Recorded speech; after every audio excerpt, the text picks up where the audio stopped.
Okay. Okay, we owned two horses. I had one, and the other one belonged to Dad. And my sister wasn't a real good rider, but she liked to ride a little bit, so we'd ride when Dad wasn't home. We'd use his horse. Carolyn would ride Gypsy, and I rode Dusty.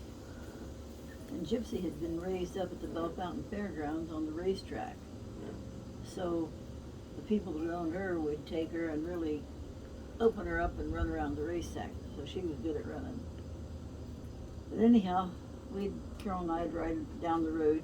We lived on a back road. She'd ride Gypsy, and I'd ride my horse Dusty, and we'd ride down quite a ways, and then we'd turn around and come back and run in a little bit. But she was not real confident on her ability to ride. Well, she and I were riding, and I just reached over and I whacked her horse on the butt, and I said, "Get." So she took off running, Carolyn hanging on and screaming, and I told her to shut up, hang on. And of course, that horse was always faster than mine. And when we got down to the barn, the horses would stop.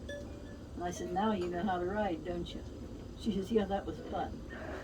So we'd every now and then take off, and when Dad wasn't home, and go down the road quite a ways, and then we'd turn around and race back. Well, the horses really liked that. One day, Dad and I was riding, and Dad was on his horse, and we got certain distance down the road, and his horse kept trying to turn around and go back. He couldn't figure out what in the heck was the matter with that horse. She kept wanting to turn around and run. Well, she was wanting to, got to that certain point, she wanted to race back. And Dad held her back and didn't let her run. He could never figure out, well, what the heck. We never told him.